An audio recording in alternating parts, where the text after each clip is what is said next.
ফুরফুরা শরীফের বয়োজ্যেষ্ঠ পীর ইব্রাহিম সিদ্দিকী তার দাবি ২৬শে বিধানসভা নির্বাচনে বিজেপি ক্ষমতায় এসেছে, আসার পরে বর্তমান সময় বিরোধী রাজনৈতিক দল হিসেবে বামপন্থী ছাড়া কোনো রাজনৈতিক দল নেই।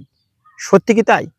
বিগত দিন ২৬শে বিধানসভা নির্বাচন এবং ২০২১ দুটো বিধানসভা নির্বাচনে পশ্চিমবাংলার সংখ্যালঘু মুসলিমরা দুহাত ভরে তৃণমূল কংগ্রেসকে ভোট দিয়ে গেছে কেবলমাত্র বিজেপিকে রোকার জন্য।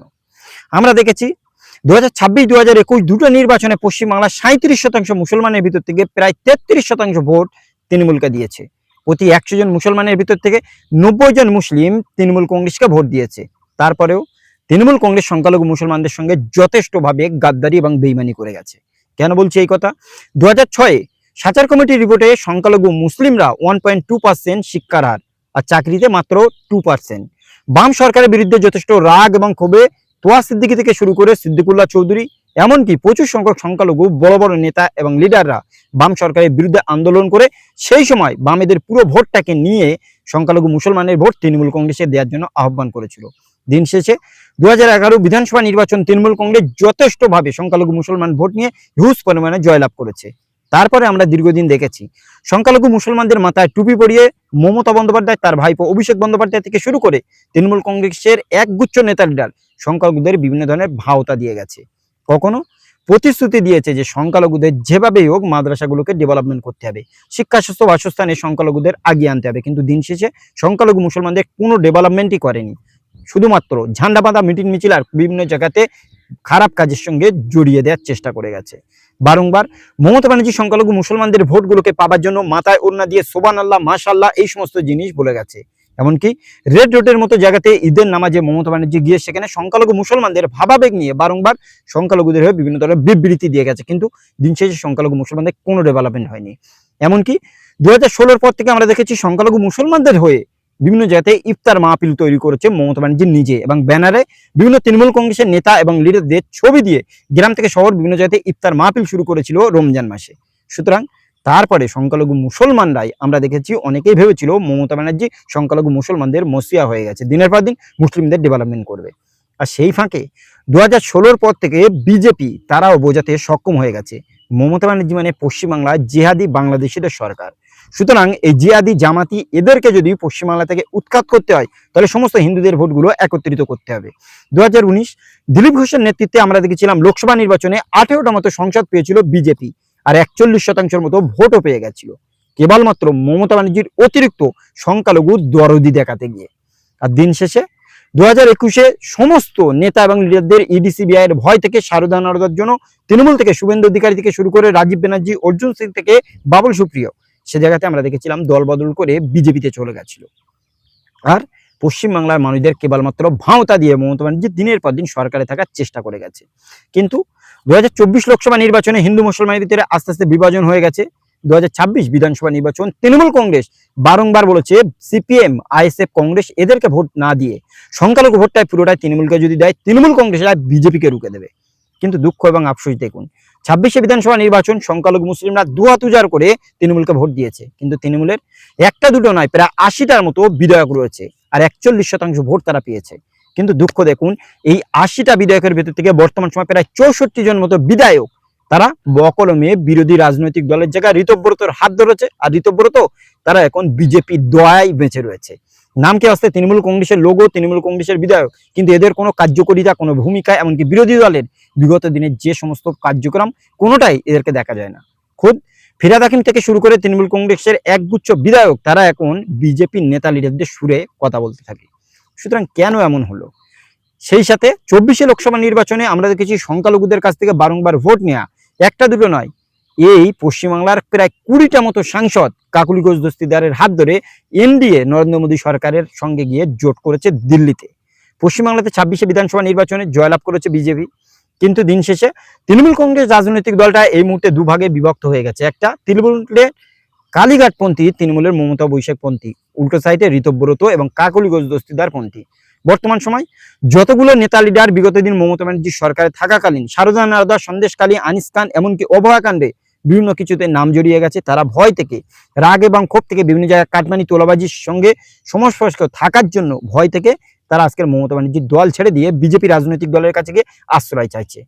কেউ এনডিএতে যোগদান করেছে সাংসদগুলো, আর পশ্চিমবাংলাতে ভালো তৃণমূল সেজে বর্তমান সময় ঋতব্রত জায়গায় ঝুলে রয়েছে কিছু সংখ্যক বিধায়ক। কিসের জন্য? যারা বিগত দিন বলেছিল সংখ্যালঘু মুসলমানরা বিজেপিকে যদি রুখতে চায় তাহলে তৃণমূল কংগ্রেসকে ভোট দিতে হবে। সিপিএম, কংগ্রেস, আইএসএফ তারা বিজেপির বি টিম নয়।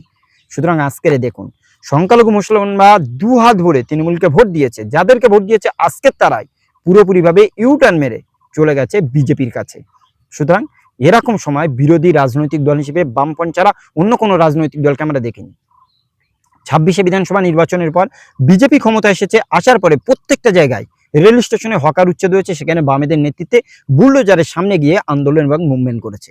বিভিন্ন জায়গাতে ছোটখাটো ব্যবসা করা ফুটপাতের মানুষদেরকে তুলে দেওয়ার চেষ্টা করা হচ্ছে, সেখানে বামেদের নেতৃত্বে মানুষরা গিয়ে আন্দোলন করেছে।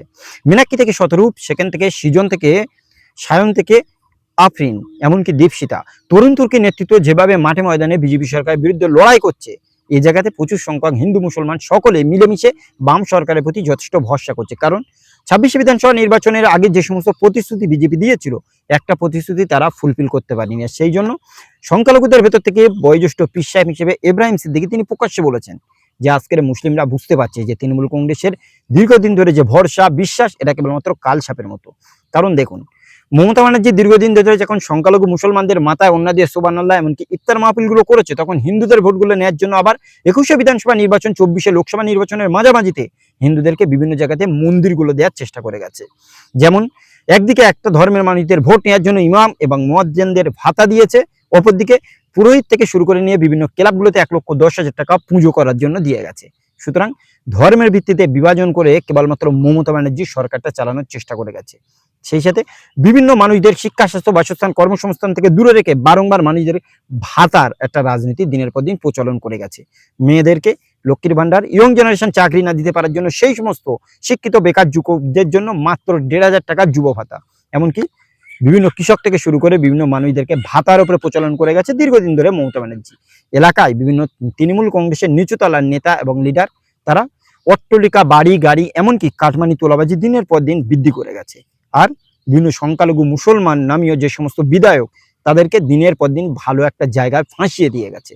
দেখুন না, সন্দেশখালীর মতো জায়গাতে শেখ শাহজাহান আজও পর্যন্ত জেলে, শওকাত মোল্লা ক্যানিং পূর্ব সে আজও জেলে, জাহাঙ্গীর খান আজও পর্যন্ত জেলে, আরাবুল ইসলাম ভাঙড়ের মতো জায়গাতে 26শে বিধানসভা নির্বাচনে কেবলমাত্র আইএসএফের হাতটা ধরেছিল বলে সে আজকে এবার তারাই বেঁচে গেছে, নইলে আজও পর্যন্ত তার অবস্থা 100% শওকাত, জাহাঙ্গীর কিংবা শেখ শাহজাহানের মতো হয়ে যেত।